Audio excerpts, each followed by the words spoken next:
तर मुंबई गोवा महामार्ग गेल्या 7 तासांपासून पूर्णतः ठप्प झालेला आहे। रत्नागिरीच्या कशेडी बोगद्याजवळ दरड कोसळली आहे। दोन्ही बाजूला वाहनांच्या रांगा लागल्यात। हजारो प्रवासी यामध्ये खोळंबलेत। तर रत्नागिरीच्या कशेडी बोगद्याजवळ ही दरड कोसळली आहे। मुंबई गोवा महामार्ग गेल्या 7 तासांपासून ठप्प झालेला आहे। याचा मोठा परिणाम सध्या या वाहतुकीवर झाल्याचं पाहायला मिळतंय।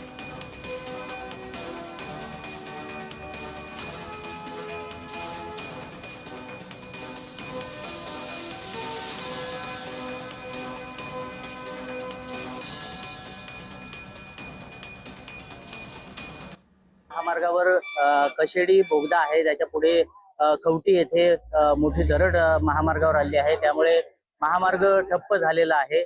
त्यामुळे दोन्ही बाजूला महामार्गाच्या लांबच लांब रांगा लागलेल्या आहेत। प्रवासी खोळंबलेले आहेत। आपल्या सोबत या ठिकाणी काही प्रवासी आहेत, त्यांच्याशी आपण बातचीत करणार आहोत। काका, तुम्ही कधी आलात इथे? आम्ही 3-3:30 वाजल्यापासून इथं आहे। हा इकडे तामिनी घाट सुद्धा बंद आहे, पुढे इकडं नागोठण्याला पण बंद आहे। इथे तिथून जवळजवळ रात्रभर गाडीत थांबून आता इथं पोहोचलोय, तर इथे मला हा डोंगर खाली आलाय। तुम्ही किती वाजता आलात साधारण? तेव्हा ही दरड कोसळलेली होती? 3:30 ला आलो आम्ही इथे, त्यावेळी दरड कोसळलेली होती। पोलिसांनी या ठिकाणी सगळ्या गाड्या थांबवल्या। तुम्ही कुठून आलाय दादा? आम्ही जालन्याहून आलो, रायगड फिरायला आलो। रायगड किल्ल्यावर जात होता? दामिनी घाट मधून इथे किती वाजता आला? आम्ही 3 तास झाले साधारण। किती आहात तुम्ही? प्रशासनाकडनं काही तुम्हाला मदत केली जाते? मदत गरज आहे सगळ्याला। तुम्हाला काही पाणी असेल किंवा काय असेल असे प्रश्नाचे?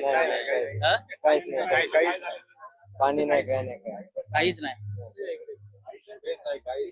काका, काय सांगा? मुंबईवरून आलेलो, रत्नागिरीला जायला निघालेलो। मध्ये नागोठण्याला सुद्धा पाणी भरलं होतं, आम्ही कंपनी मार्गे इथपर्यंत आलो।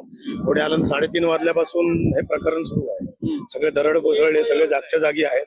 पाणी नाही, खाणं नाही, काही नाही। प्रशासन जेवढं यायला पाहिजे हवं त्या पद्धतीने इथे कोणी उपलब्ध नाही। तुम्ही कुठून आलाय? मी आता वाघरचाई मुलामध्ये नाशिक वरून आलो। नाशिक वरून वाट काढत काढत जिथे जिथे पाणी भरलेलं आहे तिथून इथे आल्यापासून आता जवळजवळ 4-5 तास झाले तिथे। जवळजवळ 2:30-3 वाजल्यापासून इथे अटकलेलो आहे। योगेश बंडागळे, जय महाराष्ट्र, रत्नागिरी।